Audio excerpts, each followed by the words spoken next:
please. I cannot tell if you are just trying to piss me off or you really believe what you're saying. I believe what I am saying. I believe in public shaming of John. That is what I believe in, and when he doesn't have enough headroom, I like to publicly shame him on Twitter. Bye-bye recaps. Warning, this is our Bravo recap show. It's not like our Amazing Race or Survivor recaps. It's very NSFW, and that means not safe for fucking work. Or anywhere else where you don't want people to hear us talking about blowjobs, cursing, and other crazy shit that's shown on Bravo. Enjoy!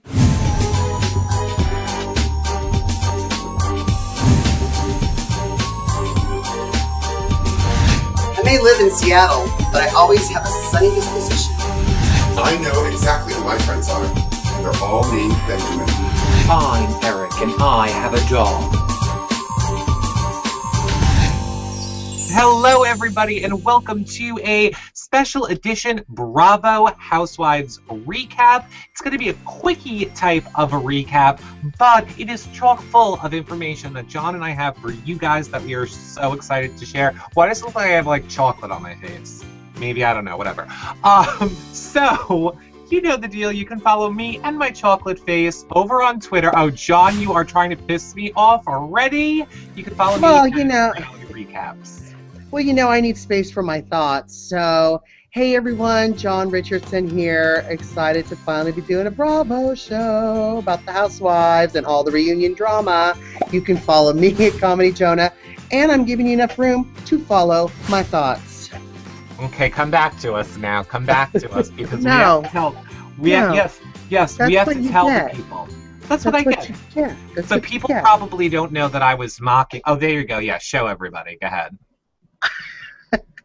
Because I believe in public shaming of John. That is what I believe in. And when he doesn't have enough headroom, I like to publicly shame him on Twitter like that. And that's what we do.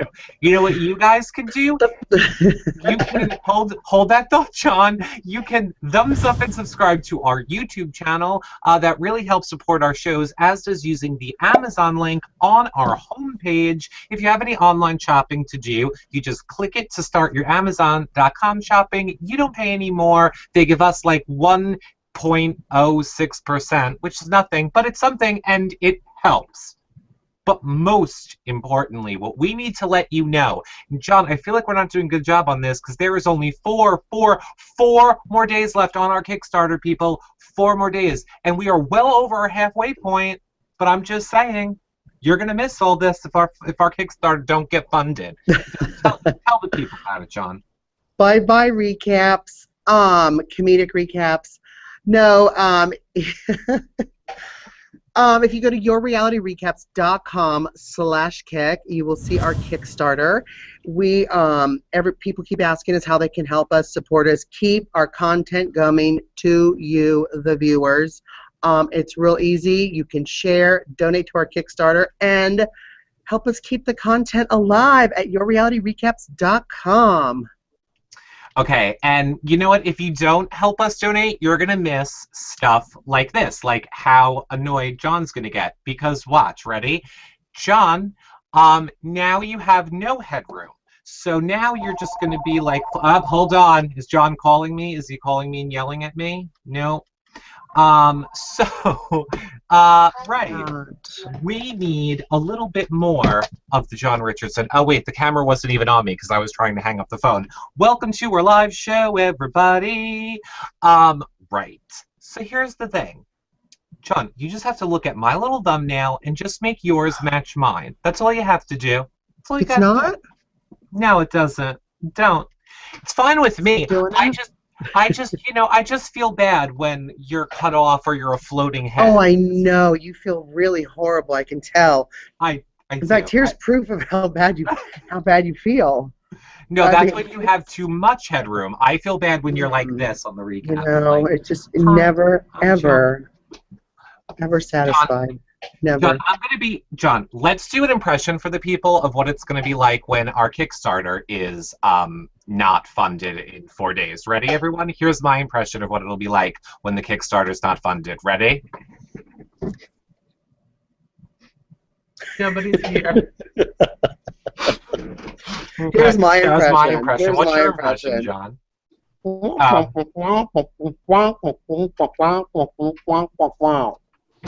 Did you hide your camera? I hope you hid your camera. Did you? Yeah, I did. Oh, thank God. I was like, oh no, and we're having audio problems. No, Great. it was me and all my talent. It was. You were very talented. All right, so we're going to save our super mega amazing Bravo news for the end. We just wanted to go ahead and do a little recap for you guys because I know we haven't checked in since the Beverly Hills finale where we had technical problems with Danielle. So, John, let's spend about 10 or so minutes talking Beverly Hills, because we did not get to argue this yet, and I can tell already you're ripe in the mood to argue. Let's discuss this Real Housewives of Beverly Hills finale / reunion, and really the only point of it all that matters. We all get it. Kim is fine now, unless there's anything you need to say about Kim. She's not fine. Kim is nuts. Well, okay, she's nuts, but, you know, I'm trying to pick my battles. Let's get into Lisa and the other girls. Number one, are all the other girls ganging up on Lisa, or is Lisa really the puppet master? Opinion? Yes, they're ganging up on her. What do you mean the puppet master? Are they all mindless idiots? No. They do what they want. They do what's best for them. They have agendas also. I'm so sick of them accusing Lisa of having an agenda when they do too. Well, I agree they'll have an agenda, but what about Brandy's point? Like, do you not even agree with Brandy's point where she says, you only care about me on camera and you don't care about me off camera? Like, that's really what all of their complaints are. So go ahead. I'm going to allow you to rebut that since Lisa still hasn't. But what are your thoughts on that? It's like, I care about you when you're sober. It just never happens. Well, she's not sober on camera, so you have no rebuttal to that? You have none? None? None of them talk to each other. It's not just Lisa. It's all of them. You think Kyle and Brandy are hanging out right now because now they're buddies because they have Lisa as their frenemy? No. No, they're not allowed to hang out. They're not allowed. They're not supposed to hang out and do stuff off. So then what's the argument? If they're not allowed to hang out or talk, yeah, they're saying, besides the show, you never call me, you never hang out. I'm going to make a diagram for you. Hold on. I'm going to make a diagram. No, it's very clear. It is, all Brandy is saying is, you only care about me when the cameras are rolling. So let's say the cameras are not rolling as they're driving to the restaurant. Lisa says nothing, but then the second they get to the restaurant, Lisa will be, and the cameras are rolling, Lisa will be like, oh, Brandy, you have a drinking problem, blah. Like, she would never say it when the cameras weren't rolling, is what all of their problems are. So then wait, let's segue that into Kyle. Do you... Oh, gee, so if they're not allowed to talk not during filming, do you think they're probably not allowed to talk on the car ride there? Probably. Hello? I mean, in between seasons, they're not supposed to do stuff. They're not supposed to do stuff in between seasons. Well, I think the same rules apply between seasons and between car rides to the set. Well, I think you're stupid. So, I think you're ridiculous. Comment below and let me know if I can go switch over to Twitter right now and tell everyone to come in and argue with us, but we'll save it for another show. So, go ahead, you let them know. But while you're letting them know, think this. So do you agree with Kyle's point that by Lisa starting the season off by saying in front of Kyle's kids on camera, hey, your husband was cheating with another lady, you don't think that that's at all messed up or wrong? Oh, I know. I'm sure Portia is just scarred. Poor little curly-headed thing. Yawn. Good grief. So, really? Like if her little comment, I mean, Kyle makes comments like that all the time. It's just that when they're directed at her, she has an issue. Please. I cannot tell if you are just trying to piss me off or you really believe what you're saying. I believe what I am saying. Next question. Okay, great. Well, there you have it, everybody. John has left reality. You know how this worked out for the last person who was around here who wasn't functioning in reality. So, I fine. am not in the mountains. Let's talk then about Yolanda. What do you think of her whole Lyme disease and her still friggin' beating this dead horse about the Lyme disease? What do you mean? You beat the dead horse off of less things that are important. Lyme disease is a big deal, and I'm loving her new haircut. Oh my God, Yolanda's fabulous. I'm cleansing right now. I love her new haircut as well, and don't get me wrong, I agree that Lyme disease is a very important thing and a very good message to get out there. I understand she's using her platform. I just think she uses it as an excuse for things. I also liked in the other night's reunion, she does, in the other night's reunion when Andy was like, now, do you feel like you goat people? And she's like, what is goat? Like, all of a sudden, she went completely foreign. Like, Yolanda, who's never had a problem with English ever, turned into, like, what is goat? I just thought it was very funny. You didn't. The camera's on you. Okay, well, great. Right. So, Joyce, do we even need to talk about Hoisei? Because she ain't coming back next season. So Listen, and I love my Carlton, but I'm telling you, first of all, I can't believe there's a part 3. We don't need it, okay? No, the part 3 we need. Part 1 and 2 we didn't need. Part 3, we're actually going to get the resolution to everything. Part 3 should have just been the reunion. Right. We didn't need 1 and 2. We're saying the same thing differently. I don't think we needed 3 different parts because I barely got through part 2. And you know what? We don't need Carlton and Joyce. I mean... Well, they're not back. As of right now, the rumor mill is a twirling that neither one of them are back next season. Well, so. Joyce, I'm so glad she's not coming back. Didn't like her in The Housewives. Didn't like her in what is it called? Siberia, the fake reality show. Really? We have fake reality shows now? Anyway, didn't like her in that. I don't know why she needs a publicist. Maybe for that outfit. But Carlton, I think, is still hilarious. I don't think maybe another season of Housewives is great, but I do want to party with her because, I mean, she leaves restaurants in ambulances when she drinks too much. So well, I want to do that. I want to do that. I want to be there. I want to be laying next to her in the rain. Well, speaking of laying next to people, I totally should have prepared you, and I'm sure you're going to lose part of your gay star or card or whatever the F it is. Have you seen the new Lady Gaga video yet for the GUI song? I haven't, and somebody asked me on Twitter if I'd seen it, and I haven't replied. I haven't seen it yet, but I heard it was The Housewives, and I know the big controversy is that Brandy was not asked to be in it, right? Oh, I did not even know that there was that controversy. I didn't even notice she was in it. It's very weird. Like, you know how crazy weird a Lady Gaga video is already. Yeah, aren't they, like, playing instruments or something? Or I saw a picture. Yeah, I posted a picture because Yolanda is, like, sticking the violin through Lisa's head, like the bow through her head. She's not really doing it. She's just playing the violin, but the screenshot, it looks like she's standing. Sounds like Lisa's got too much headroom. So. This is true. It's very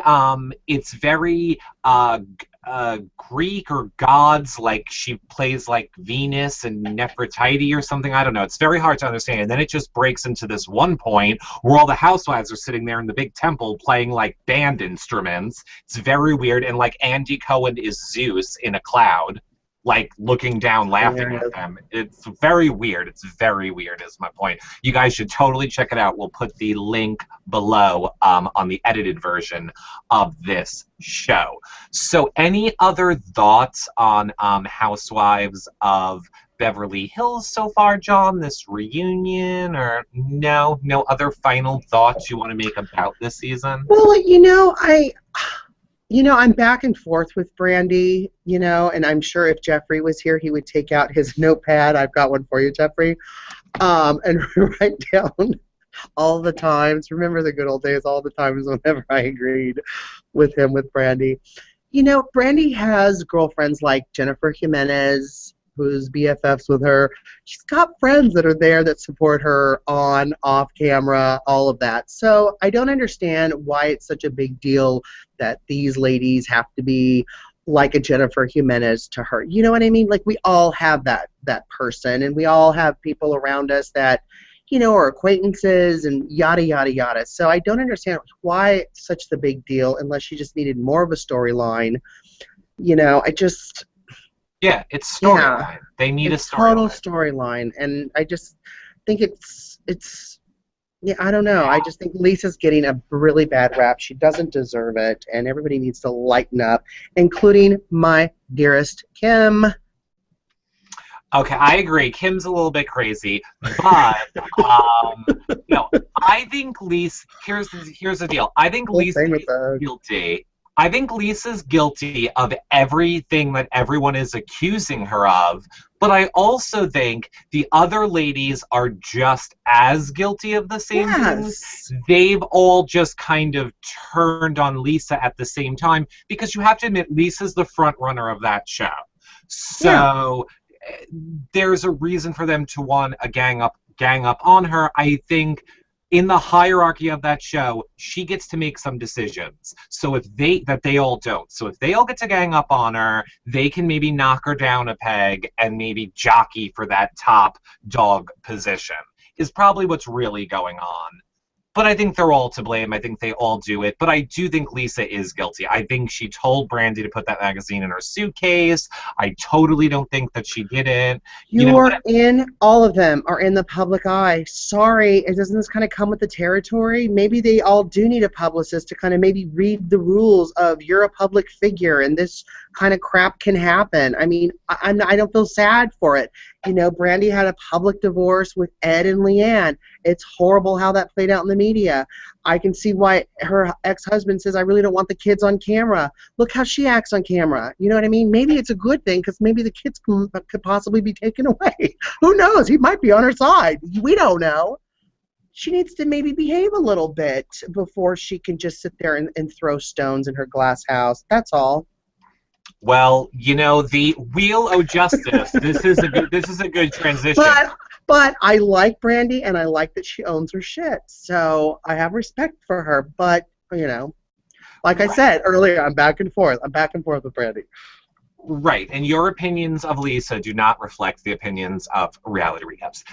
So, speaking of allegedly, speaking of the wheels of justice, I'm waiting for something horrible to happen on Housewives, because like New York and pretty much Beverly Hills are the only two casts now that have not had some huge horrible legal thing happen. We know that Lisa and Joe Giudice are both going to jail for at least like a year or something. They pleaded Lisa guilty. And Joe. Lisa who? Vanderpump? I mean, what do I say? Lisa. I mean Lisa. Teresa. Ay, and Dios Joe. mío. Right. So Teresa and Joe. Then we also know Apollo only has like 1 or 2 more weeks or something before they are going to either charge him or drop the charges that he's running this giant embezzling ring with like Phaedra as the head of it. Yeah, the insurance and all that. Yeah, so we find out what happens with that in about, I think, 2 more weeks. But let's talk for one hot second about Hotlanta, because just like you are a fan of the Lisa of Beverly Hills, you are also completely supporting Nene in all of her antics this season as well, correct? Absolutely. Of course you are. Right. Hey, that is one rich bitch. Okay, don't. Oh, is it? With her two shows? And she's on Dancing with the Stars. I'm sorry, I don't see Phaedra on Dancing with the Stars. Phaedra who? Oh, that's right. She can't do it because she might be going to jail. I don't see Kenya. Nobody wants that crazy nut on Dancing with the Stars. Okay. We're Team Kenya now. You need to get your memo. I sent it to you. We're Team Kenya. I saw it and I thought it was a virus, and I deleted it. Uh-oh. No, I'm liking Kenya this season. I'm believing her. I really think Nene is playing the game more on camera. And now I know that you didn't watch this last episode. However, Nene this episode, you will see, refuses to talk about things. She's just like, nope, I'm not going there. I'm not talking about Marlo.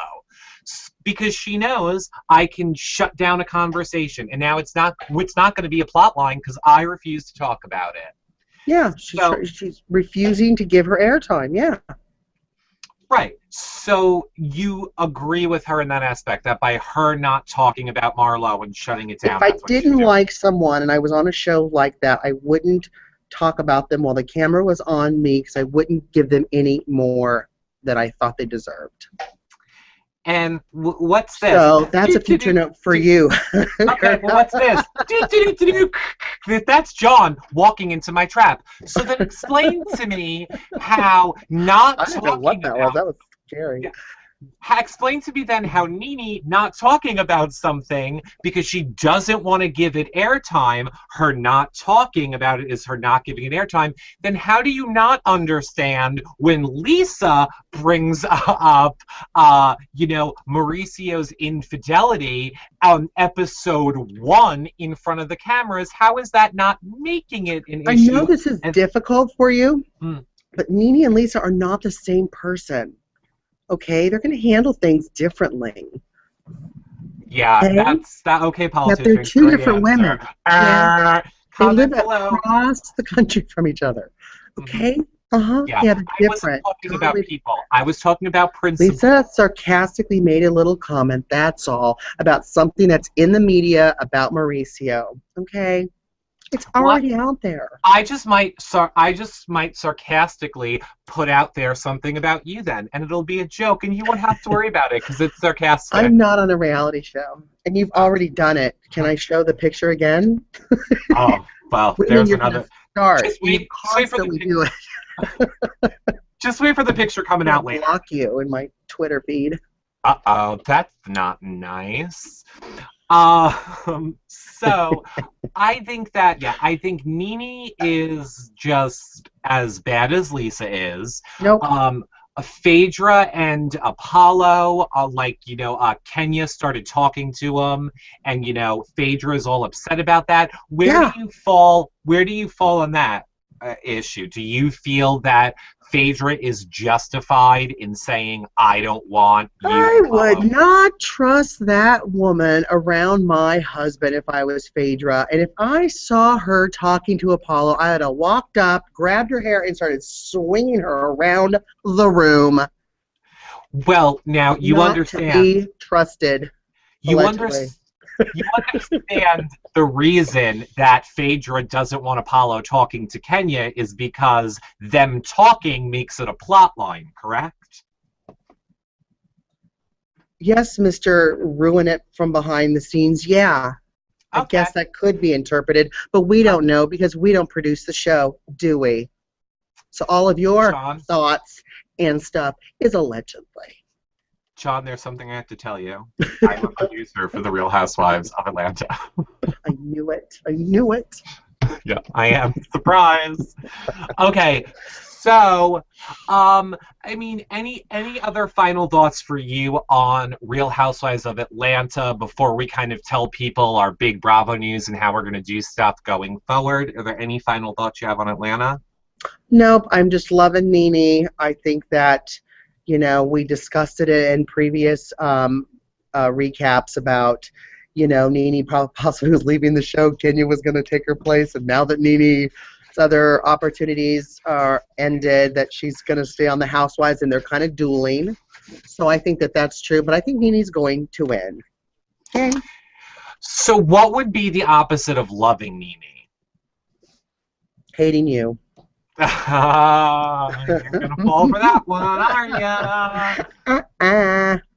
Okay, so I want to tell the people the news now, everybody. Tell the people the news. But I want to start it as if it's going to be its own video because I'm going to cut it out of this video for later. But before I do that, I just want to say, like John mentioned before, we know Jeffrey has been missing. He has like jobs and he's doing all this stuff all around the town and like doing all these great things in LA and Hollywood now. However, you know where you all will get to see Jeffrey back with us? At the Reality Rally, where he'll be co-hosting with us. With me specifically at the finish line, while John is busy racing. And this just in, if you need another incentive to donate to the Kickstarter, we pretty much think that we're going to be able to live stream John racing. Whereas before, we didn't think we would be able to. Now we think we might be able to. More details on that later. Right, John? Yep. It's going to be super fun. Love it. Can't wait. Super duper. Okay, so John, see how that was like I just started? Now I have to start it again. Okay, everybody. Hey, and welcome to our Bravo recaps that we're doing in a completely different way for the Real Housewives of New York, and we're going to see how you guys all respond to it, and I'm going to put them in at the end of me talking here, and then we're going to see how you guys like it for Real Housewives of New York. So here's the deal. John is doing vlogs the day after, sometimes the night of, the Real Housewives of New York. So tell people quickly what you do, John. Hey guys, so what I'm doing is I started doing my own vlogs because you guys asked for it and I give you what you ask for. So I'm doing RuPaul's Drag Race, but I'm also doing Housewives of New York, so I'm covering Bookgate, dun, dun, dun, dun, where I am tweeting the episode with everyone, and then I turn off the TV and I do my own personal vlog and upload it to our sites at yourrealityrecaps.com, and you can get my perspective. /Bravo. /Bravo. Right, and they're very short. They're only like 5 minutes long, so you don't have to like commit to a whole thing. There's no like promos. You're not sitting there like, oh my god. Well, nobody sits there like, oh my god. In fact, people yell at us. I do. When I'm listening to yours, I'm just like, well, that was rude, wasn't it?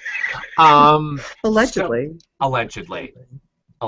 So, right. That is what John is doing, and that will be up on our website. We also have Zach doing blogs about the Real Housewives of New York. So if you don't want to watch something, you can read Zach's blog each week. So that's your other option. And what I'm doing is I am reading you all, because I know some people are getting confused, I'm reading you the Bravo Housewives blogs as a podcast, or which you can get in iTunes or Stitcher, or you can just listen to it right on the website. So you know like how you guys go to bravotv.com and then you bring up like Ramona's blog. Then you have to sit there and read it, and it's very annoying, and there's all the Bravo ads. Now you don't have to do that anymore. I read it to you, and I interject my little comments, and it's very dramatic and funny. So love it. We're covering all of your senses. You can read, you can watch John do it on a video, or you can listen to my reading of the Housewives blogs. So what you're doing is an audio blog. Right, it's audio. Yes. It's an. I know it's confusing because I'm saying I'm reading the Housewives blogs. So people are like, are you reading the blogs on your site? Is it a blog? No. What they write up on Bravo.com, I am just reading it to you. So it's audio only, no video, but it's very funny. I used to do voiceover work, and people are loving it. People are saying it's very funny. And I don't read them first. I read them as I go, so that my reactions to things are in the moment, and people are loving them. So you just have to listen.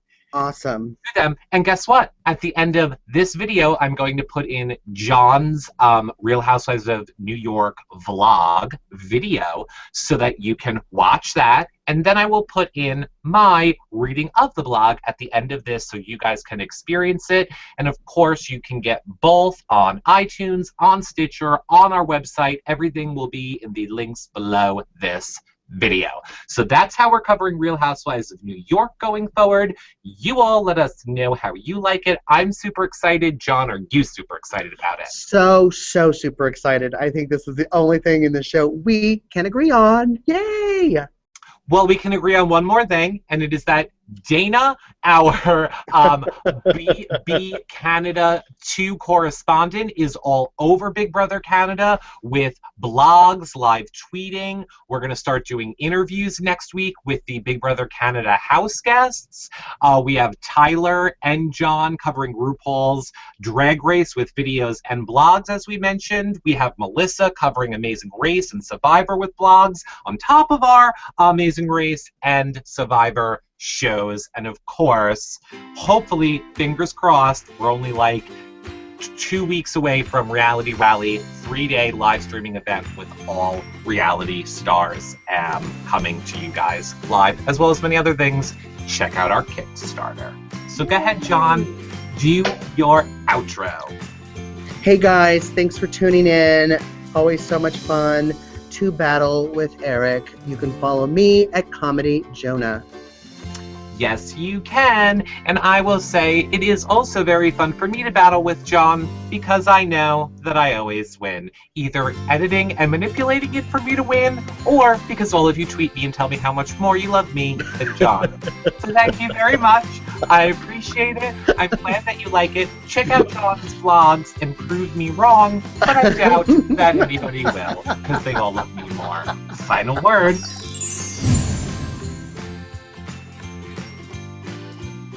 Hello, everyone, and welcome to my Housewives of New York vlog. I'm still in a singing mood from last night's RuPaul, obviously. So, holy moly, what an episode. Oh my gosh. Aviva is just crazy. She's absolutely crazy. I think Ramona's blackmailing her or something. I don't know, all of a sudden, how she has switched gears, how she is going after Carol, Heather. Those were her girls. They came on the show together. I don't understand. I'm so confused. Twitter was crazy tonight. Was trending. This episode was absolutely nuts. Carol, got a little bit of a bad rap tonight on Twitter on the episode. When she was leaving Aviva's party, saying to her ex-husband, I know why you divorced her. People, you gotta lighten up a little bit. You know what? She's obviously, it's emotional. She's upset. Her career is her baby. She doesn't have her own physical baby, so this is her baby. So lighten up, because I love McCarroll. Team Carol. Don't mess with McCarroll. And another thing, too, that really happened to me is here's a puss. I kind of morphed into loving Kristen. Seeing Kristen online tonight with her tweets. She's hilarious with her stuff. Talking about Carol's assistant, maybe could be her ghostwriter for her tweets from now on. Hilarious, Kristen. Hilarious. You've won me over. I'm loving Kristen now. But seeing the Spartan race, first of all, reminds me of just how out of shape I really am. Trying to get this camera centered and closer to my face so you don't see how badly out of shape I am. But that Spartan race looked really, really hard. I've seen advertisement for it. You see it on Facebook too when it comes into your town. Crazy. I don't understand why Josh, Kristen's husband, didn't race with her. What? I mean, everyone's going to finish eventually, right? Everyone's going to get their little medal with the ribbon on it. Stay with your spouse. You kind of talked her into doing it. You didn't really tell her how tough the race was. Her. She's probably, going to struggle with it a little bit, which is probably why you didn't tell her. Shame on you. Stay with her, race with her. I would have done that. It's just the gentleman thing to do. My mama raised me to do the gentleman thing, to have manners, to open the door, to race with my partner, my spouse. But overall, good episode. New York is just getting started, and I'm so excited. And I'm so excited to tweet with all of you guys. The tweets were funny, crazy, and hilarious. I absolutely enjoyed myself tonight. And next episode, next week, looks really good. Luann's back, so oh my gosh, we get to have the Countess and all of her decadence. We can't wait for that. Until then, thanks for watching. Check out Zach's blog on the Real Housewives of New York for all of the details that I have missed, all of the funny pictures he has. He has a funny perspective on it. And don't forget also too, on our site, we have Eric is reading the housewife blogs from Bravo. So if you don't have time to read them on bravo.com, you can go to yourrealityrecaps.com and just put in your earbuds and go about your day and listen to the blogs that Eric reads. They are hilarious. All right, guys, thanks so much for watching with me. Until next week, see you soon. Mwah. Well, hello, everybody, and welcome back to me, Eric, reading the Housewives of New York's Bravo blogs from the Bravo website. For those of you that don't know, I'm just, reading them so you guys don't have to read them directly on the website and deal with all the Bravo ads and all that BS on the website. Plus, you can listen, and that's so much better listening to me talk about them.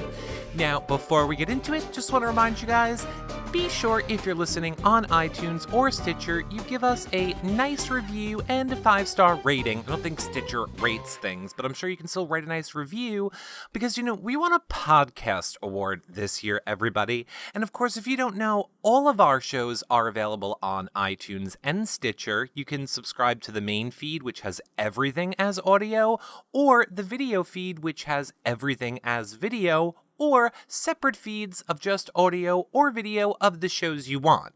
Because you guys know we cover Bravo and Amazing Race and Big Brother and Survivor and RuPaul's Drag Race and so many other shows. You can find all of the stuff we cover over at our website, yourrealityrecaps.com.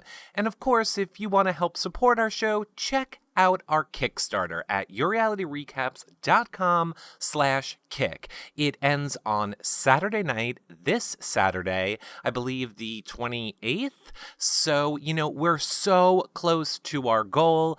If we raise enough money that we need, we're going to be covering the Reality Rally live, 3 days of reality stars, as well as covering the Amazing Race finale party, streaming that to you guys, the Big Brother premiere party in New York City, live streaming that. So on top of everything we do, it's just really going to help us be able to keep doing it for you guys. So I hope that you will check that out. Every dollar helps. Of course, if you don't like Kickstarter, you can always donate directly to our PayPal. The links for that are in the sidebar on our website as well. But let's get into what you all are here for, and it is the Real Housewives of New York Bravo blogs. So first up, we have my favorite, Carol Resnick. It is Carol Resnick, right? No, it's not. It's Raswell. Why do I always think Resnick? Oh, that's that other one. Crazy. Okay, so my last thing to tell you guys is I don't, read them first because I like to give you my reactions as I'm reading. So let's really for real start now with I know what's your favorite part, my transitioning in between the blogs. First up is Carol Raswell with her blog called Slander Isn't Funny. 3 things about this episode. Slandering a person's career is legally actionable. You should know that because you're a lawyer, Aviva. 2, age-shaming women is abhorrent. Abhorrent. I know the word, I can't say it. Abhorrent. You get the point. Okay, let's see if we can get Marion Webster to say it for us. Let me know. Let's see if you can hear it. Ready? Abhorrent. There you go. Abhorrent. Okay, see, I was right. Okay, moving on. Or here, I'll backtrack again, since I won't get it wrong. So, 3 things about this episode. 1, slandering a person's career is legally actionable. 2, age-shaming women is abhorrent. And 3, attacking someone's family is too. Aviva claims this is the dumbest fight in Housewives history, but I promise you, it's not. She gets into even dumber fights later on, so stay tuned. Okay, first, slander. Aviva lied on the show, and then to cover up her lies, she slandered my career on national television. On a show where not showing up for a dinner can launch a 3-episode throwdown. This isn't some dumb reality fight. It's not a joke, and she knows it, and her publisher knows it. These lies she's promoting in the press and on social media, and of course on her scenes on The Real Housewives of New York, are legally actionable. We can call someone a lousy writer. You can say you hate their book. You can even call a person white trash, but you can't go on television and slander a person's career. It's illegal, even on reality shows. Second, family. Aviva says she hates me in press and calls me Satan on Twitter, and that's fine.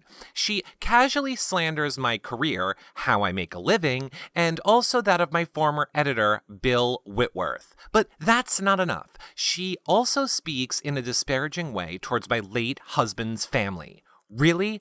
Okay, Vivas. Vivas? Okay. I hope that makes you feel good. This is a television show. How low does she need to stoop in order to stay relevant? Aviva should fact check, or ask her village to. I didn't marry into the Kennedy family. I married Anthony Raswell. I'm proud of him and his family, the Raswells. They exist, they're real, and they are separate from the Kennedys. It's a family with cousins, like most families, but my in-laws are the Raswells. Aviva. Have some respect, and if you must name drop, get it right.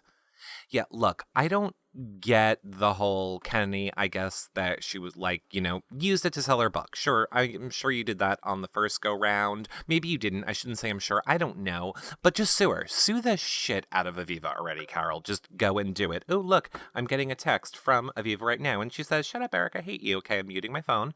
Okay. My husband passed away nearly 15 years ago, and that's not why I was laughing.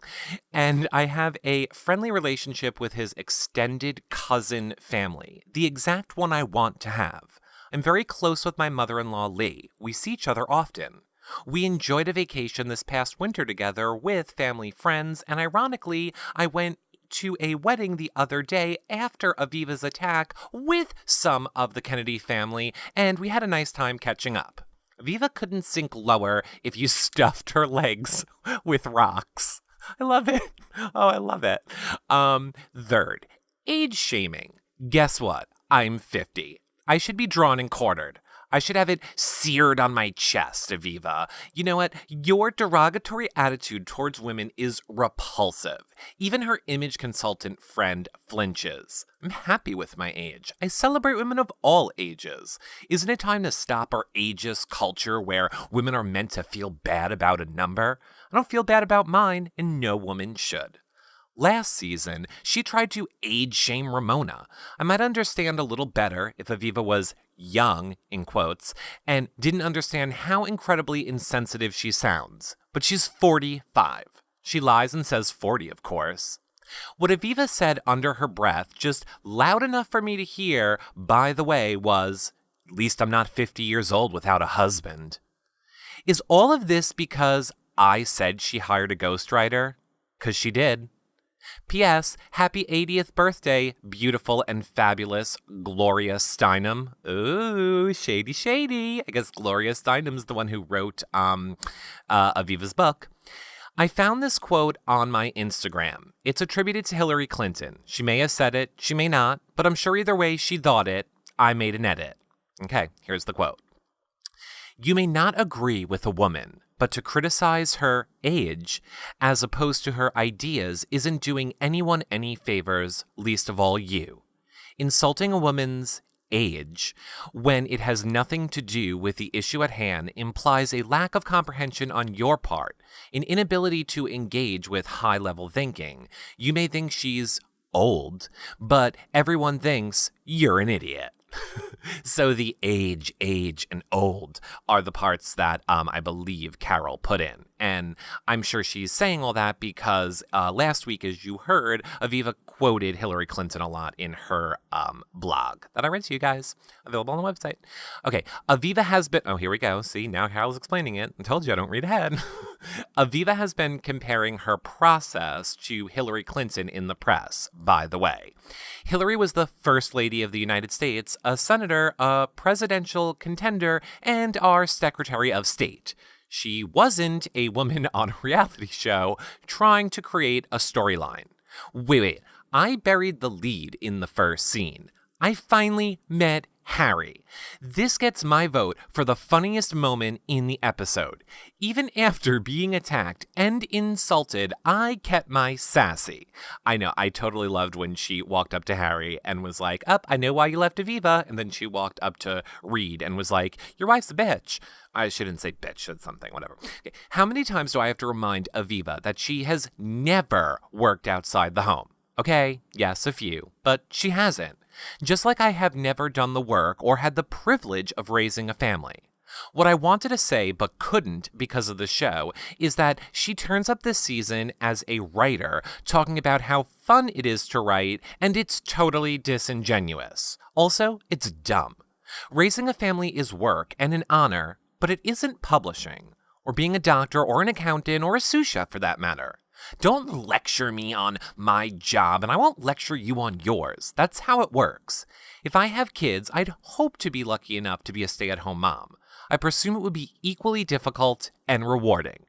But be careful if you stray from home.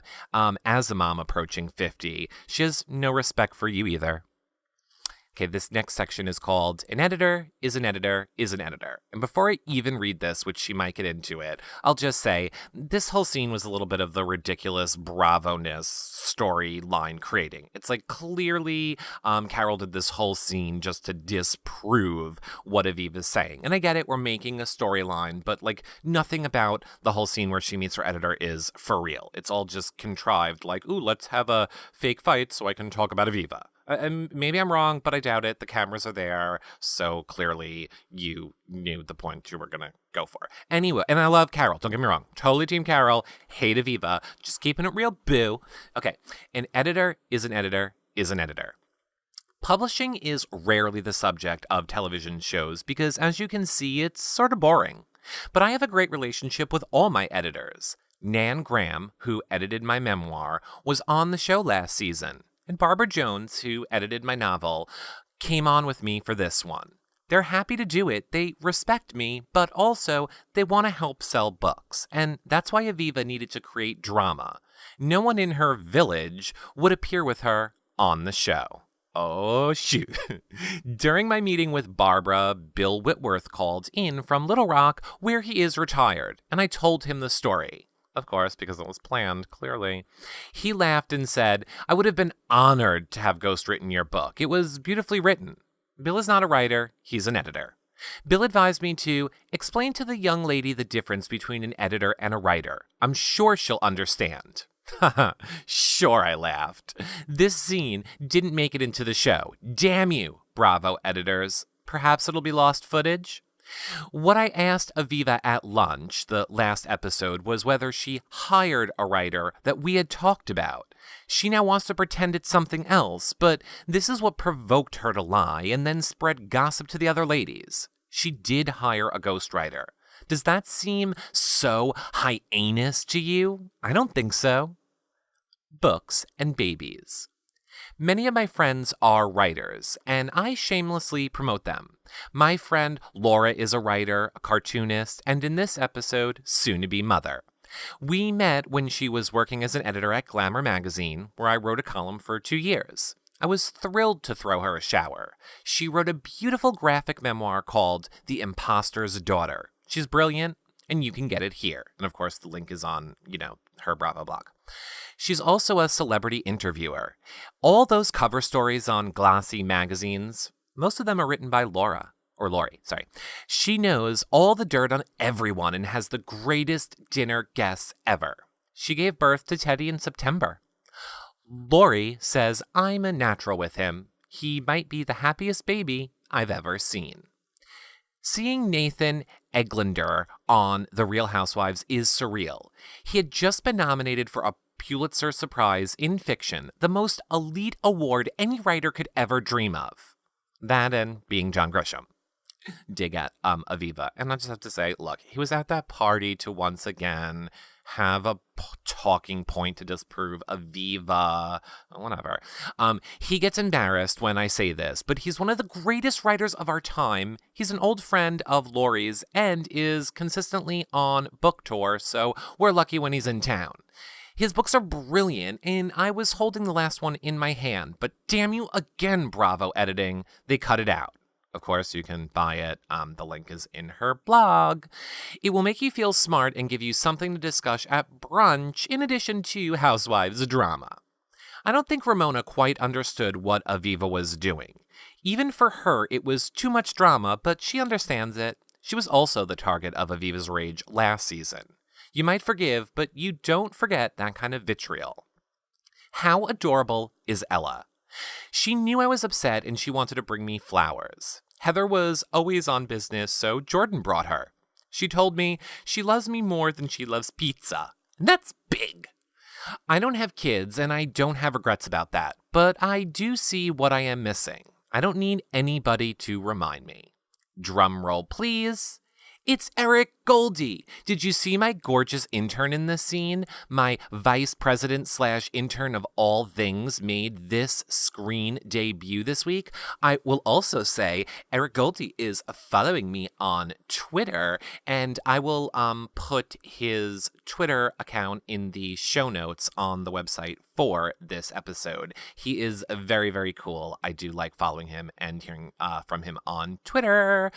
Okay, I couldn't function without him or even open wine. I might have him write my next book, but since he needs to learn to spell without using a spell check first. Mud wrestling. How incredibly Spartan race. I know I couldn't have done it. I'm sorry. She said, how incredible is the Spartan race? I am stupid, and I'm not going back to edit that out. Heather and Kristen were amazing. Josh is a lot like my late husband. Anthony was pushing him to do activities I don't think I could do. Hella skiing, scuba diving, kayaking with humpback whales, in the Beijing Strait. He was very supportive and encouraging, and I was glad that he pushed me. But in that moment, like Kristen, there were times I wanted to strangle him. And lastly, that mud wrestling reminds me of something my grandma Millie always used to say.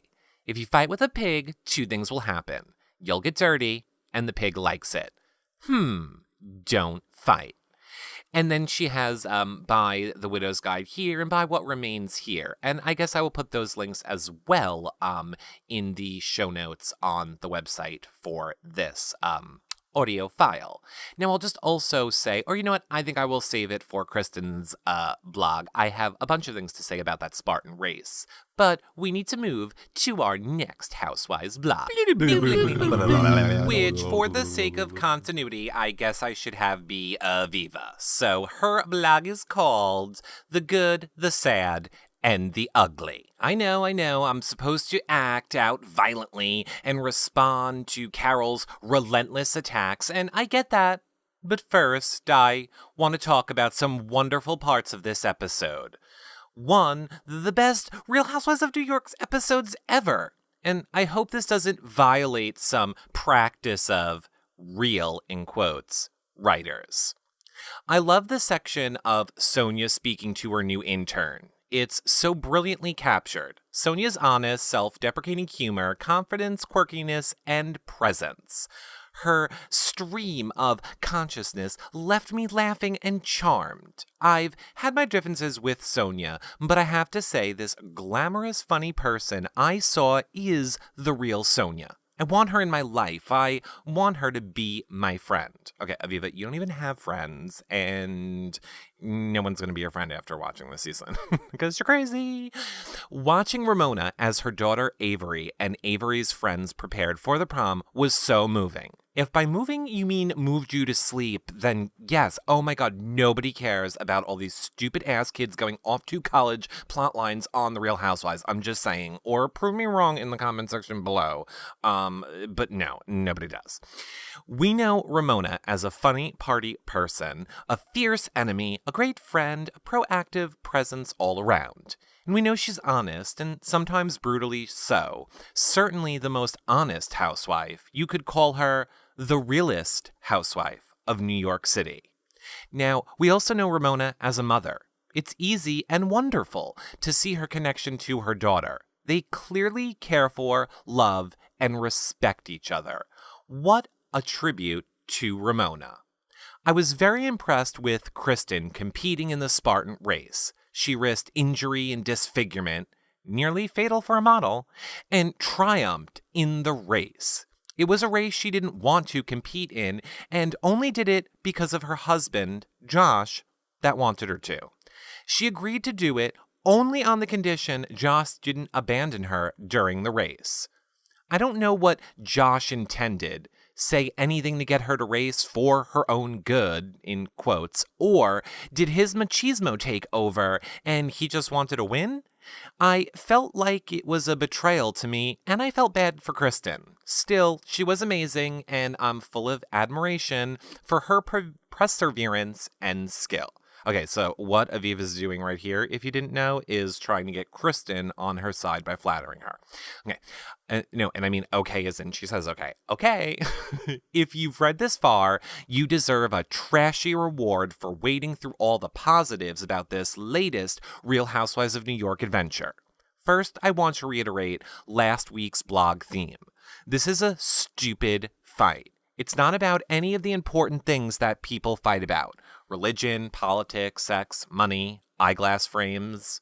It's about ghostwriters. Carol thinks I had one. I think Carol had one. That's it. No, as we know, it's about you defaming her career on television. That's it. As I said last week, I don't care if Carol had one or 100, but it was, or could have been, one of those real housewifey fights. You did. Oh, yeah. Yeah? You did too. Oh, yeah? Yeah? You're a liar. You're a phony. That's not nice. You hurt my feelings. I'm so sorry. I apologize. You didn't accept my apology. I don't accept yours. I'm even sorrier. I'm even apologizing. I'm apologizing here. They embraced. Sister. Sister. Okay, that was her describing, I guess, a housewife site. Instead, it escalated to the physical. Carol pushing me in the face. Not a nice thing to do to a girl on a staircase, even a two-legged girl. I really? Did I blink when I missed that? I heard her say, don't touch me. I missed, I guess, her pushing her in the face. Anyway, and new low in insults.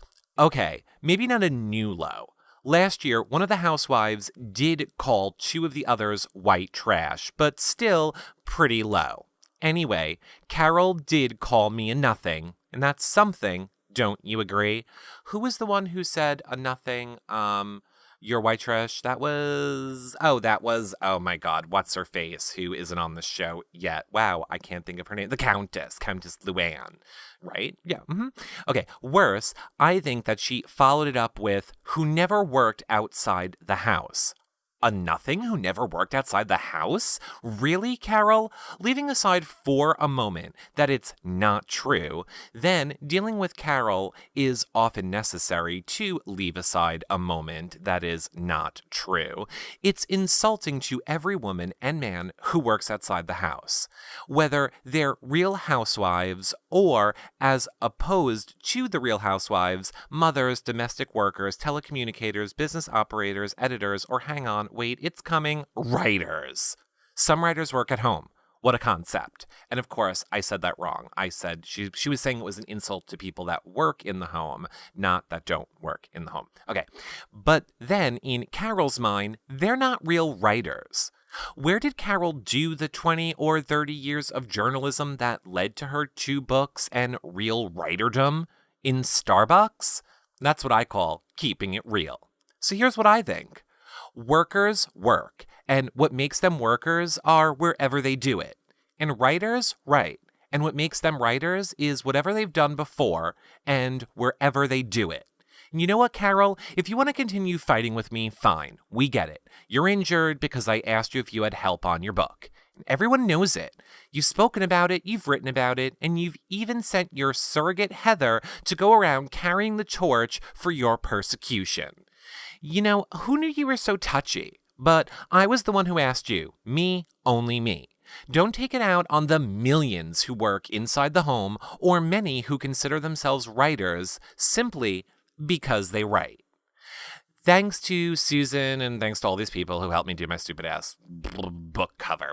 See, I was like, okay, no. And again, I don't think I need to tell any of you that listen to these or any of our shows this, but see, what what Aviva is trying to do right there is called deflecting. She's trying to shift the argument off of what she did to Carol and put it onto Carol is saying that people that work in the home are horrible. Carol didn't say that. She didn't even imply it. So stop trying to twist everything around, Aviva. This is why people can't stand you. And thus concludes the blog of Aviva. Now, next up is Heather's blog, and I am going to make this safe-ish for work, so I'm going to edit a word out, but it is called Heather on Aviva's Malicious Agenda. And she's titling this first part, Drama Queen or A-Hole. Okay, so I did there, but she didn't say a-hole. So the real word. Okay. This fight between Carol and Aviva is truly upsetting me on so many levels. When Carol first told me Aviva had suggested that she had her books ghostwritten at their infamous lunch, one of my first thoughts was, what if Aviva did that to me about Yummy? My second thought was, why would Aviva do that? It wasn't fully clear, but I surmise she did this to either create a conversation around her own book, which would also help promote and sell it, or she had a more malicious agenda, which is to mask the fact that she was using a ghostwriter all along. Now, for Aviva to come out of the gate and lay claim that Carol is a phony using her ridiculous, quote, word on the street sources to insinuate that Mr. Bill Whitworth, a highly regarded editor of The Atlantic, is Carol's ghostwriter is off the charts below the belt and untrue. And that was all one sentence, everyone. Aviva thinks it all makes great TV, but it must be the drama queen or a-hole when it comes to Aviva that is always self-serving person. That is always a self-serving person. Aviva started crafting this Bookgate agenda against Carol the minute she begun her hunt for a publisher looking for a memoir by a Real Housewives of New York with a bad temper and a prosthetic leg, and I have learned firsthand, not air quotes, word on the street, that Aviva did in fact hire a ghostwriter. She flat out lied. Thank God she didn't stop for a clothing deal first, or for sure, this could have been me. Carol lent so easily to the narrative for Aviva's agenda. It's Aviva's way or the highway, and she could care less about the truth. So, when Carol didn't play along with her fake agenda about helping Aviva write her book or edit her long email, Aviva jumped at the opportunity to call her an unsupportive friend, which in her twisted mind justified her obnoxious route of defaming Carol's successful career as a journalist and a writer. It's just shameless. See, I love Heather because she keeps it real. Okay, the most ridiculous part of this story is that there really is no shame in using a ghostwriter. If Aviva just owned up to it and admitted the truth, we would have all rallied around her to support the book.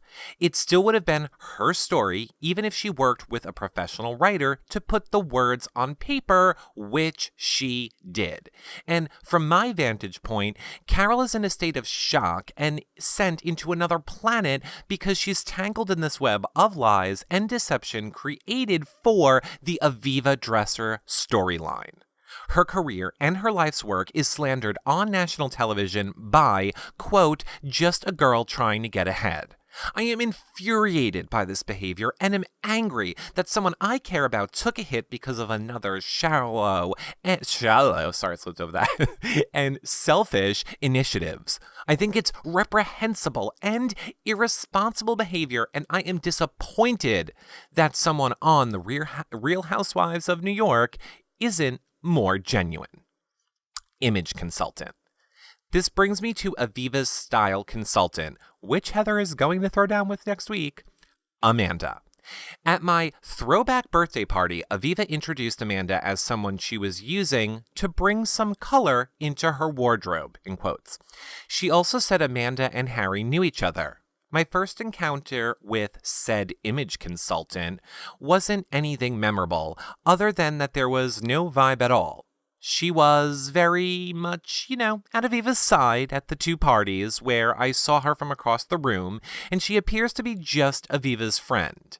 If you are going to have to stay tuned, though, because I'm not giving anything away. Amanda burns fast and bright, and not in a good way. I mention her only to prepare you for what I expect are wild things to come. Yeah, well, we saw the coming attractions, so clearly you two are going to have a fight next week, and it might get physical. I doubt it's going to get physical, but we'll see. Okay, Ramona's role. Ramona and I have been organically growing our friendship. We are not besties by any stretch, but I certainly didn't think Ramona and Aviva were besties either. I mean, WTF? Wasn't Ramona the one that was just saying all of the same shit about Aviva? Ramona said, what went down with Carol and Aviva is not a big deal, in quotes. This leaves me a bit perplexed. Ramona hated Aviva just 2 days ago for whatever it's worth, which obviously is not too much. I can't be mad at Ramona for forgiving someone, but she needs to be careful because as you can see, Aviva is not representing herself honestly, ... again. If in standing up for what I believe also means defending Carol, it's alright with me. I'm incensed about what took place, and I'm personally offended that it negatively impacts my friend. Wasn't Ramona the hit and run, in quotes, messenger at the party after all? She surely likes to throw the S, but didn't ever actually defend Carol. Whatever the brain feed here is for Ramona, the sad part is that while Ramona and I and Ramona and Aviva have not always gotten along, Ramona and Carol certainly have, but this is for Carol to decide. And I agree, I think Ramona was definitely stirring the pot, and, I don't get why she did that. The Spartan race. I am a competitive person by nature, and growing up in a neighborhood of mostly boys has something to do with it. When Josh asked me to run in the Spartan race with Team E-Boost, I was excited to take the challenge. My husband John and I love the outdoors and do a lot of outdoor activities like sports together. But in a Spartan race, I knew it would not be fun for John to hang back with me. I enlisted my trainer, Will Torres of Willspace, New York City, to join the team and train Kristen, Josh, and myself together in Central Park in the days leading up to the race. Will and I are used to working together and make a good team. He's become a close friend. Okay, he's hot. He was the hot shirtless muscle guy. And Heather, if you're listening, just remember, I love and support you. And I would like more shirtless pictures of him, whatever. DM me. On race day, I was hoping to finish the race and without injury. So while Will and I were focusing on warming up, neither of us realized how stressed out and nervous Kristen really was. I was just happy to be with my friends and knew we were able to accomplish something that would be great when it was over. The energy of that place was high, the sun was hot, and there was a lot of mud. This was, a challenge time in the race, and not only was I interested in beating my own time, which was under an hour, I knew John and Josh would smoke me, and I didn't really realize that John had promised Kristen he would stay back with her. It was a dumb promise, one he could never keep, and one she probably knew he couldn't keep too. It doesn't make it hurt any less when someone doesn't live up for the expectation that they set for you. I didn't accomplish the challenge that I had to pay for. I didn't accomplish that challenge and had to pay for it in 30 burpees. Oh my God. What I didn't realize is that Kristen didn't want to do the race. Whether or not she could finish or not isn't the issue because we all knew she was fit enough to do it. To have to run a race alone without Josh sucked for Kristen. John took off from the get-go and ran an entirely different race on his own. Kristen was so upset with Josh that she could not celebrate her huge accomplishment because it was never an important accomplishment to her. She thought it was important to support her husband, and the race was just a means to an end. And in the end, communication is key because I do believe that if Kristen worked an EcoBoost booth, passing out e-boost shots to the runners and rooting us all on, everyone would have been happier. I am very sorry she felt let down by me because when I said I got your back in training, I guess I meant if I was behind her. Sorry, Mama. Now, here's what I want to just say quickly about this thing, this EcoBoost. Or, okay, I'm sorry. I'll wait until Kristen's because I do have something to tell you guys about it that nobody is even mentioning yet, but maybe Kristen will. Okay, the baby shower. Carol's friend Lori is having a baby. I am so excited for her and incredibly inspired by her choice to have a baby on her own. I wasn't able to be there because I was on HSN in Tampa selling our patented 3-panel tank, so I sent in my A-team to Carol's. Carol was coming off, and by the way, you can buy that on her blog, or I can put it in the comment section of my notes on the website under this audio. Carol was coming off to a tough couple of days, and I wanted to be sure her friends were there for her. After the treachery of Aviva's housewarming party, Carol came back to my crib and hung out with Ella, her daughter, which was really special. They share a really great girl bond, and although she might come off a bit camera shy, Ella has a very sweet and warm demeanor about her, and I know how much it would mean for Carol to see her. So, the best husband and best friend you could ever have in the whole world, John, swung by with Ella with love and hugs for Carol and Lori. Well, and then Carol just ignored her and hung out with... No, I'm totally kidding. I was doing a little Aviva there. Okay. So I am glad that Carol got the chance to explain herself to Ramona and that Ramona actually listened this time. I'm also glad that Carol got a few digs in too. In my opinion, Ramona has not been supportive of Carol and is playing both sides, but this is really Carol's issue, not mine, so it's probably best that I wasn't there. I listened to Ramona enough before she left for Africa, and I probably would have given Ramona a few digs that were not quite as subtle. Despite all the drama, Ella gets all the balloons and is a happy girl. Bottom line, congratulations to Lori and her beautiful baby boy. And then she gives all of her links, and like I said, I will put them in the blog on the website. So that concludes Heather's Bravo blog. Our next blog is from my favorite Ramona, and it is called Didn't Mean to Stir the Pot. It is probably more like Didn't Mean to Stir the Pot. Pinot, turtle time. Turtle time, Pinot. Yeah, please. She's insane. Okay, but let me just read this. Okay, so, wow, we pick up right where we left off with all this craziness.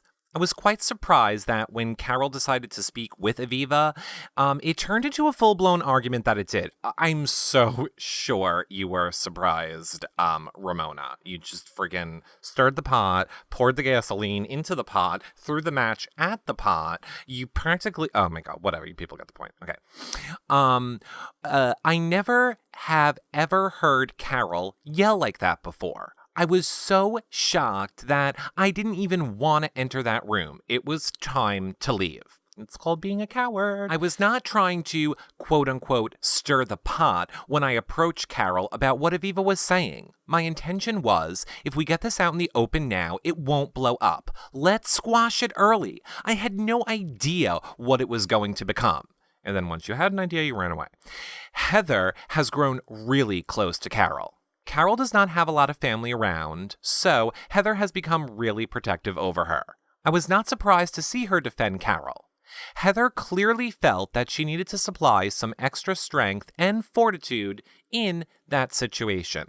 I don't know, I feel like Ramona's being a little shady in saying this. Anyway, I was quite surprised how quickly I adapted to life without Avery when she officially left for college. I think the anticipation of her leaving was much worse than when it was actually time for her to really leave.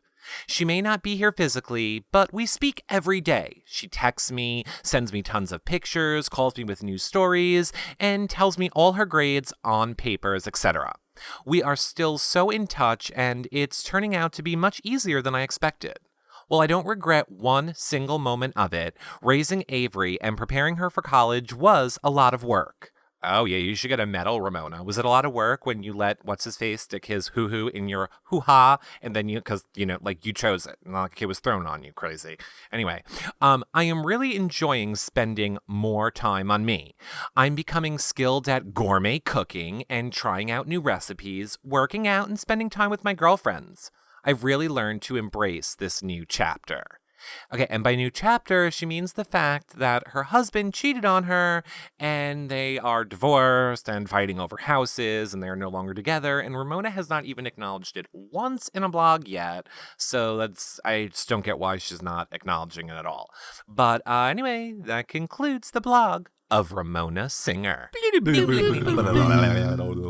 So it seems like it would make perfect sense then to move on to other old housewife, which I don't care about and don't love. See, Ramona I love because she's crazy, but I don't really like her. Luann, I just don't really like at all. Anyway, her blog is called Luann on Remotions and the Stairwell Fight, all of which you weren't there for, and I don't know why you're commenting on. I guess you have a point because you're on the show, kind of, sort of, whatever.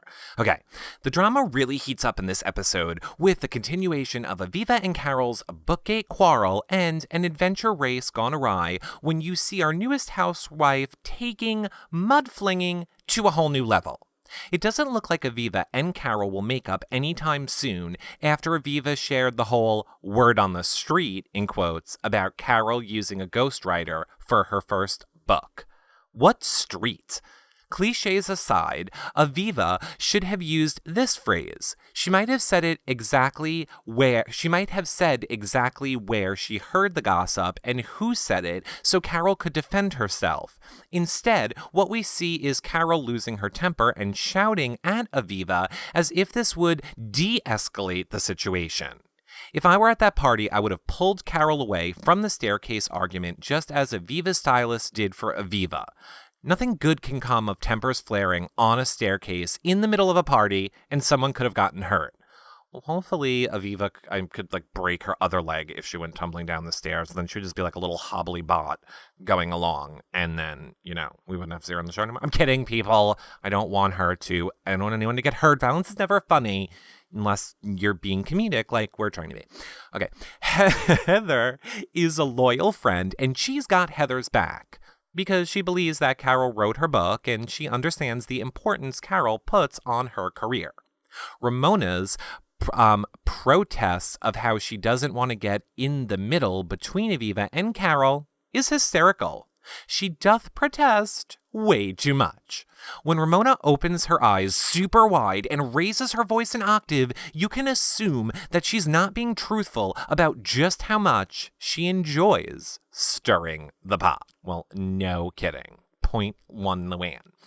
Sonia working with her interns is always fun to watch. I'm not sure why Sonia needs so many interns. P.S. We need interns. So if anybody wants to intern here at Your Reality Recaps, we're always looking for people to blog or to help out in other ways, like news articles. We need people to write little entertainment-y news articles. Or, just other things, help with the podcast, with the show. We put you in touch with reality TV stars, and we bring you guys great exposure. So if anybody is interested in interning here at YourRealityRecaps.com, contact myself or John on Twitter or through the website. You won't regret it because lots of big things happening, but whatever. Okay, so back to the real point. So she doesn't understand why she needs so many interns. But she's been hiring young people for years now, and I can imagine for some of these kids, it's been very eye-opening. For most, a paid internship with a company is probably, though, a better bet, but not as much fun. Well, clearly, but hi, Luann, back in touch with reality. There's probably 2% of actual internships that are paid. Intern means you're being paid in knowledge or exposure or other things. You don't actually get paid, but I understand there are paid internships. Okay. I can understand Ramona getting emotional about Avery leaving for college in the near future and how Avery dressed up to go to prom would trigger her emotions. I don't care. Oh, but I'm sorry. Some of you might care, so let me care. Having a child leave home for college is never easy, especially when you have a close relationship like Victoria and I do. Oh, look. She managed to make it now be about her freaking kid going to college. I mean, yay. I think it's much harder for the parent than the child. Well, not for my parents. I guess they didn't love me. But once Victoria was settled into her school, I saw how happy she was, and I felt better, as I'm sure Ramona did too. A career is not a baby. Nothing changes you more than becoming a mother. I think Carol likes children, and she is very affectionate with her little guests, and she clearly has a soft spot for Ella, Heather's girl. Yet I don't think Carol would have reacted to Aviva's accusations any differently if she had children. Many women care very deeply about their professions after becoming mothers, and I don't think Carol approaches her career any differently than millions of hardworking mothers trying to balance family and their jobs. The Spartan race is a race, which means that as a participant, you should try to win. I don't think it was Heather's job to babysit Kristen during the race, and a good friend would want Heather to do the best she could. Kristen doesn't like to run, so it's no surprise that she didn't like racing through the mud and barbed wire. Barbed wire is the least of what happens.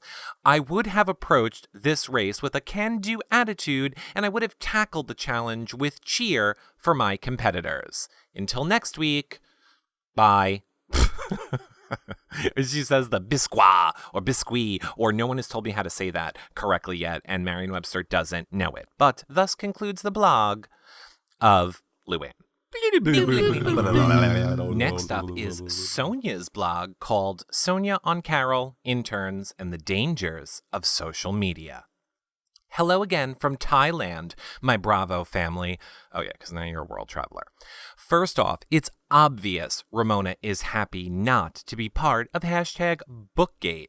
Crossfire herself, but she sure likes to stir the pot. LMAO, which stands for laughing my bloop off.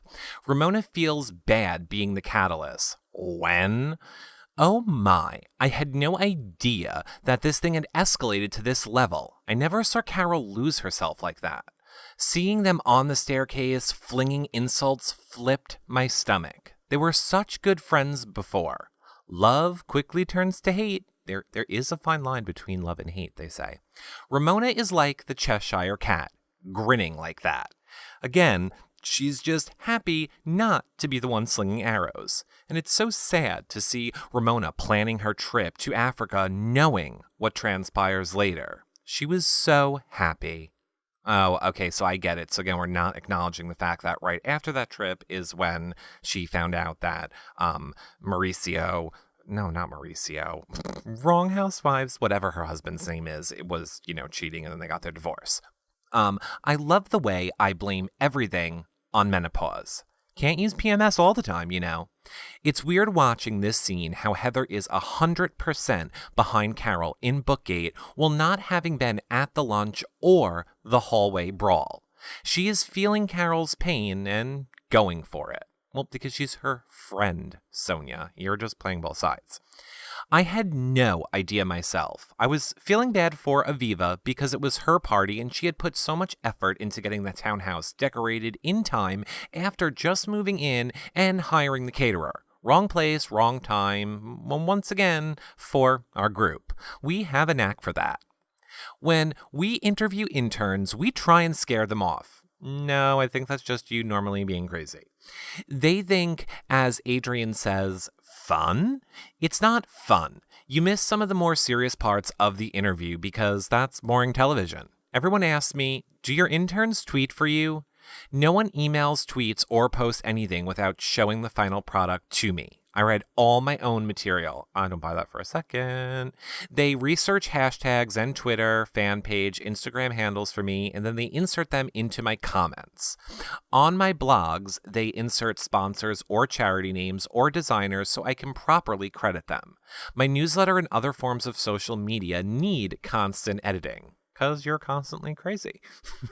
For my showroom, they study fashion trends and check in merchandising samples. Then the stylist interns pick up and drop off dresses and are in charge of spotting celebs and photographing us together to post on social media to highlight the designer who lends us the dresses. And we must do this before all others to gather organic followers. After I approve it, we do not buy followers. Okay, so clearly she buys followers and is trying to tell her she doesn't. My interns have gone on to work for Mariah Carey, Donatella Versace, Rachel Simmons, and Donna Karan as assistants. They have gone to stores like Chanel, 2 presently, as well as Club Monaco, J. Crew, and others in management positions. Okay, so anybody can get a job at a mall, Sonia. Just saying. Okay, enough about the famous jet-setting interns who are my everything. On to what else? Bookgate. Yay, let's get to more of this Bookgate because it's great. Actually, Bookgate aside, I guess we're not going to Bookgate. I am so happy for Aviva and her new book. She has a publisher and she wrote a book. She's sharing her story with others. It's liberating for her and helps others as well. You can see that she's getting healthier. She's not even afraid of bugs anymore. Her phobias are melting away. I'm personally happy for her that she can put our past aside. If she can help herself, I'm happy to help her be her best. Wow, that's Aviva's best. Okay. Needless to say, I'm impressed with Carol's writing skills and her other talents. This Bookgate is not about writing books. It's deeper. In the park, Kristen, I'm also asking myself what happened to the close relationship Aviva had with Carol. Aviva said she was much closer to Carol than Ramona, so the sting is sharp. Boy, Ramona can say that again. She and I did a lot more as teenagers than our daughters ever have. Our daughters are conservative. Or are they?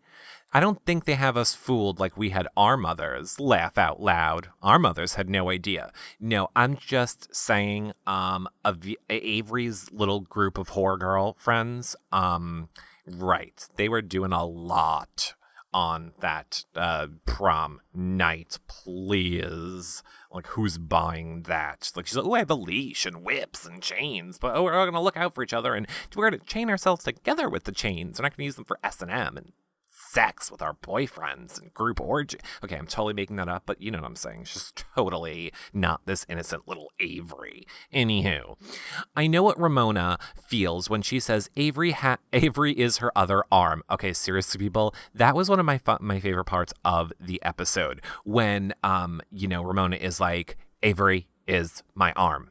She's my right arm. She's my other arm and my right other arm. And like she just kept saying it in that weird Ramona way. I almost liked it as much as you're not a well-wisher. You're a well-wisher. You're not a well-wisher. I'm not a well-wisher. You're not a. There was a lot of well-wishers, is what I'm saying. Anyhow, that's how I feel when we alternate the holidays with my ex-husband and my daughter and their dad. I don't feel like I'm complete. It's like I'm missing my arm when the rest of my family isn't there for Thanksgiving or Christmas. Sometimes I opt to be alone at home and order in. I just can't take it. It's just too much for me. I'm a Pisces moon and very sensitive, just like Ramona. Ooh, I'm a Pisces too. Is that why I'm so sensitive? I didn't know that sensitivity was a characteristic of Pisces. But wait a minute, am I crazy like Ramona and Sonia now? Oh boy. Okay, anyway. Here we are at Carol's baby shower. Eric Goldie, VP of social media, I love it. There is so much that goes into social media. You can't just tweet whatever you feel like. Tell me about it. You can be one tweet away from being fired or dumped by your best friend. Oh, double tell me about it. Some people have no idea. I keep my brand ID in mind when posting across social media platforms at all times. What's my message? Carol said she pays Eric nothing. Doesn't that make him an intern? She said she wanted an intern like mine, and hers is pretty sweet. All right, I do not get what she's saying there, and I totally read it correctly. I think she's just throwing a dig at Carol. Okay, the old-fashioned way of having kids, who needs the sperm? There's plenty of sperm out there. It's the eggs I need at my age, right? Well, right, because you're a whore. Carol's calling out Ramona on the pot stirring, and it's pretty funny. The horse that left the barn a long time ago? Yeah, it did. But Carol says there is no way the Carol Aviva thing that she is wrong. This is Aviva La RHOA. It has a life of its own now. After Carol shares with Ramona her feelings and how hard it was for her, we see how important her work is to her identity. We feel her pain. She has so much to share. I hope she finds another love like she had with her husband. And I totally relate to Kristen at the Spartan race. Walking to Pilates class is enough exercise sometimes. This is way too intense. Sometimes Ramona pushes me to work out military style, and I don't like it. I knew Josh wasn't going to stay with Kristen. Why did he say he would? It's a competition. I've been in Kristen's situation where I've been talked into something I shouldn't do in the first place, and it doesn't feel good. But when you finish it on your own and grow, you take pride in getting through it, like I did on my own, or like Norma Camille's OMO. I have no idea what that means. I don't know. Nope. Oh dear. See you next week when you meet Amanda, the image consultant, and they're totally going to fight with Heather. And you come to my cabaret charity event in the East Hampton studio for my LIGLBY youth center in Long Island for the LGBT and supporting artists. I think that is, is it legally? I wonder if it's legally, and she just spelt that wrong, because that is the Long Island gay, bisexual, transgendered group that, newsflash, like 10 years ago when I was in high school, I totally went to once or twice. Anyhow, many thanks to David Klemick for all he does. I also thank MC Hank Stampiff of Speak Easy Modern for bringing all his performers, and to Steve Carroll of The Green for sponsoring Sonia in the city by donating props, food, wine, champagne, and helping me create the cabaret-like intimate surroundings in a huge airplane hangar. We love challenges, and it makes good TV while bringing attention to good causes. Thanks for watching. Until next week with Ben and Harry as well. XO, Sonia. And that concludes the blog of Sonia. Okay, so last but not least is my favorite ditzy blonde, Kristen, with her blog called Do I Need to Man Up? And hopefully, unlike last week, we will not have 9 million hashtags in this episode, this blog of hers, because she loves a hashtag. Okay, she starts by saying, Housewarming, Part 2, hashtag Bookgate. Oh my God. Okay. How fun was my lipstick color that night? I was ready for fun and celebratory evening, and then Aviva broke out with a word on the street and all hell broke loose. I was wondering, does that mean 72nd and Broadway, or is there some sort of secret street that comes up with gossip and myths? Why would Aviva have to say, at least I'm not 50, Aviva? Last I checked, you weren't so far off, lady. What did the age comment have to do with anything anyway? I'm seeing a side of Aviva that I had only heard about before, and I'm treading cautiously. Let's remember that I have only just met all these women. Okay, it's like your fourth vlog where you just keep saying you only just met them. I am trying to form my own opinions. The only thing I know to be 150% or 100% true is that Carol did not use a ghost/co-writer. Aviva should not be accusing Carol of lying or, spreading rumors about someone's career and business that are not based on the facts. Carol's comment about Aviva not knowing because she hasn't ever had a job outside of the home is valid. Aviva feels no remorse for spreading those rumors about Carol. So, on to Sonia and the interns, hashtag Team Sonia. I don't really get it. I don't really need to get it. I really only benefit from spending time with Sonia and her interns. I'm not gonna lie, there were plenty of times last summer where I asked one of them to hold my bag or make a call for me or grab me some water. There were so many of them that Sonia could share.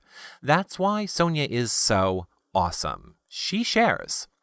Taylor is really great. He does it all for Sonia.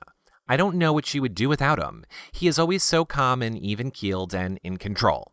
Sonia needs that because she's so all over the place. I guess the real question is, what the hell are they getting credit for? Where is the business, or in her case, businesses? Red carpet ready? Super cool, but when does she do that? I want to go, what was the last season? 2 seasons ago? Huh? That poor cute blonde girl was like a deer in headlights. She has no idea what she is getting herself into. Hashtag spoiler alert. I don't remember meeting her, so I don't think she made it. Laugh out loud.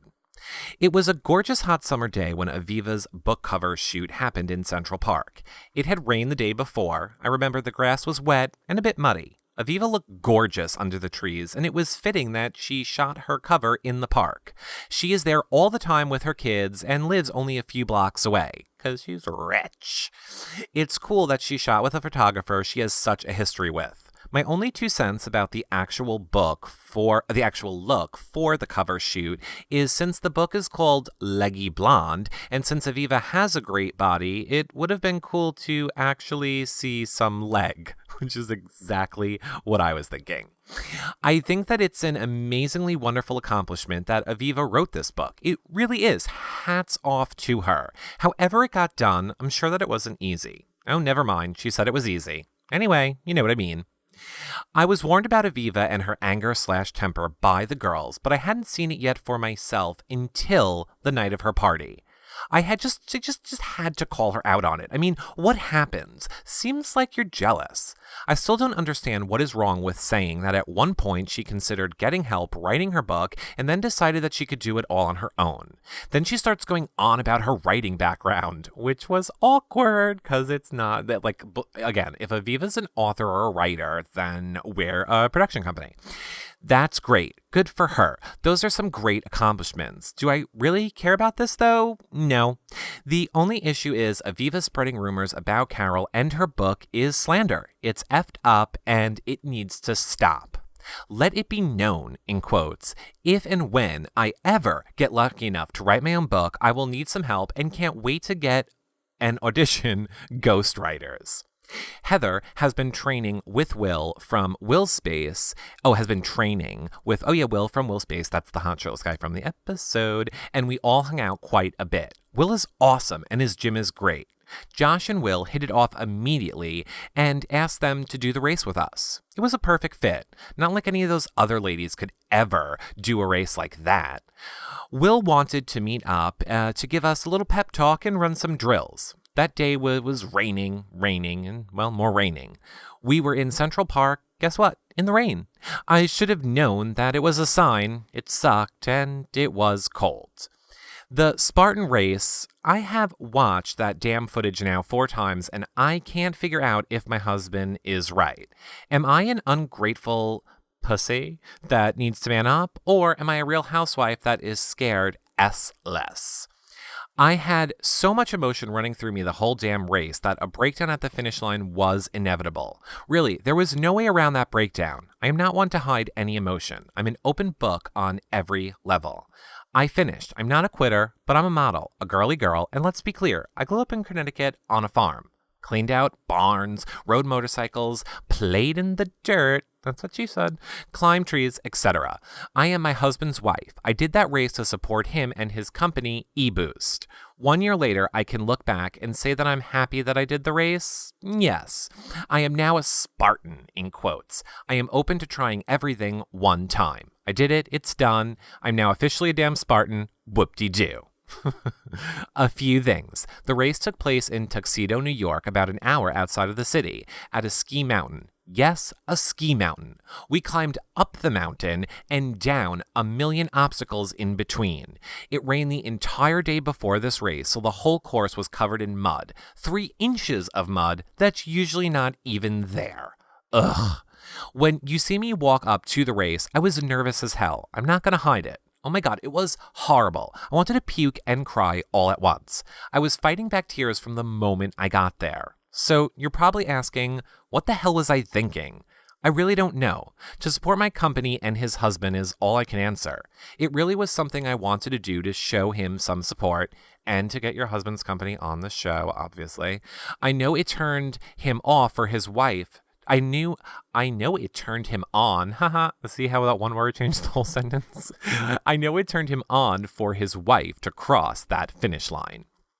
eBoost is one of the Spartan Race's sponsors, so at this point, Josh had done 2 other races and had mentioned that he really wanted me to do one with him. In relationships, each of you are passionate about things that the other may not be. Josh with the gym, exercise, etc. He always has this fantasy that I'm going to one day be the girl that will want to do that stuff with him. What I can and want to do are 2 different things. Random example. I drink a ton of tea, at least 6 cups a day. So for years, I would make my tea and ask Josh if he would like a cup. After so many no's, he finally responded yes, and actually enjoys a cup of tea with me now at night. This is maybe an example of how many people think that they can change someone, especially in relationships. This is my argument, well, one of many. I did not prepare at all. Down to the gear we went with that morning, and I bought those arm protective bands. Thank goodness, or else my arms would have been scraped to SHIT like my legs got. I wore regular sneakers when a lot of other people had shoes with little spikes on them. I was sliding all over the place. Josh had many specials. Josh had many special shoes. He's special. Yeah, I don't know why he didn't tell you about the, more grippy shoes. That's weird. Does it sound like I'm just complaining? Yep. Sorry, I guess I am. I just never have in a million years thought it was going to be like that. Barbed wire, 25-foot rope climb, jumping over fire, getting sprayed with a fire hose alone.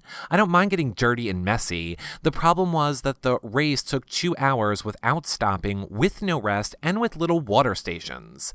I don't know if we should be saying that about the thing your husband's sponsoring. I really thought that it was going to be more like a marathon. Not so scary. I was exhausted, mentally, physically, emotionally. I wanted to up and quit 3 times at the top of the mountain. I almost just walked off into the woods. The barbed wire was horrible, and this is kind of like what I was going to tell you guys a little bit more about, because it's not just barbed wire. You have to crawl under electrodes. You have to get down in the mud, go under these electrodes. If you touch them, you get electrocuted. On top of having to go over fire, you get burned, fire hose. You are not getting the physical torture involved in this thing, because I know people that have done it, and it's insane. I don't get why people do this for fun. I think it is clearly a sexual fetish for these people, is all I'm saying about this. Okay, but every 3 feet, it was a field of barbed wire, like something you would have seen in an army movie. Look out over the barbed wire. All you could see was tufts of hair and blood. What the... Ooh, I almost said it. WTF, I keep thinking. And who else was going to get mad but my husband if I quit? Apparently, someone told me after that some guy cut his face on the barbed wire, and the only thing that stopped him from cutting his face wide open was his nose bone. Hello? Yeah, I know, these things are dangerous. Heather leaving me in the dust with Josh. Watching Josh help Heather over some of the obstacles while I did it on my own was miserable. Yep. It sucked. They are very competitive. They both get off on that sort of thing, the competition of it. Me, not so much. Listen, they both love and support me and have my back where it counts, and that's all that really matters. Hashtag stay tuned. I ended up meeting some nice people while running. There were heats, so big groups of people got released every 15 minutes or so. Because it took me so long, kept meeting new groups of people. There was one super sweet woman and her husband running together. You know who you are, and I thank you. She said that the Spartan race was her idea. It was on her bucket list. She was my age and had 2 small kids. I couldn't believe she had a bucket list and that this race was on it. I love Kristen. She's so me. Okay. Anyway, she made her husband wait for me to help me over one of the walls. How nice was that? Thank you. The one thing that I have to say is I was very proud of myself for doing, and that was climbing the 25-foot rope to ring the bell. Heather couldn't even do that, so ha! I will post a photo on Twitter. Check it out. I was beyond proud of myself and what my little muscles could do. Slow and Steady won the race for me that day. I was mad that my husband for maybe my own issues, and I'm still trying to figure out what they are. It's that he left you. It's not complicated. But that's what husbands are for, I guess. I did it. Damn it. I am officially a Spartan. Josh has done many of these races since then, and he has said that by far the race we did that day was the hardest he has ever done. And I know you are tough, Mama, Heather, but looking back, you have to admit it was very hard. I have to say, when I got halfway through, I realized that I could do this and I was going to take my anger out on the race. I decided full steam ahead, Slow and Steady wins the race. And you know what? Slow and Steady can and will win any race in life. You can do it, and it's okay to do it at your own pace, in your own time, even if it's just for you, alone. You can only imagine how good that ice-cold beer tasted after the race. And that is all I have to say about that. And you know what else then that means? That means we have unfortunately come to the end of our Bravo Blogs podcast audio file for this week 3 of The Real Housewives of New York. So I hope you guys loved it as much as I did. Don't forget, if you are listening in iTunes or Stitcher, to leave us a nice rating and a 5-star review. Also, come check out the website where you can listen to it on this page for it as well if you're listening to it here, but comment in the section below. And of course, you can go to the website and click on our Bravo blogs to see them, or just go to yourrealityrecaps.com/Bravo to see all of our Bravo content, because John is doing Real Housewives vlogs after each show, and we have bloggers blogging. So, you know, I know it's confusing. Look, John's doing a vlog with a V. We have bloggers doing blogs with a B, and I am reading the Housewives blogs from BravoTV.com. I know, so much content. And of course, we're covering The Amazing Race and Survivor and the other Bravo shows, as well as King of the Nerds, Bachelor, just everything. It's on the website, people. Go and check it out. But the number one thing that you can do to help support us is check out our Kickstarter. It ends on Saturday night, where I believe we're going to be doing a telethon-ish type of a thing. So you're going to want to tune in for that live. So you can head to yourrealityrecaps.com/live show at 7 p.m. on Saturday to see that. But donate to our Kickstarter. Any little bit helps. It helps us keep bringing you guys stuff like this, maintain the website, stream 3 days of the reality rally live to you, as well as the Amazing Race finale party, the Big Brother premiere, the Big Brother finale, everything we do. It helps support us all year long. And anything you can donate, I think $1 is the minimum.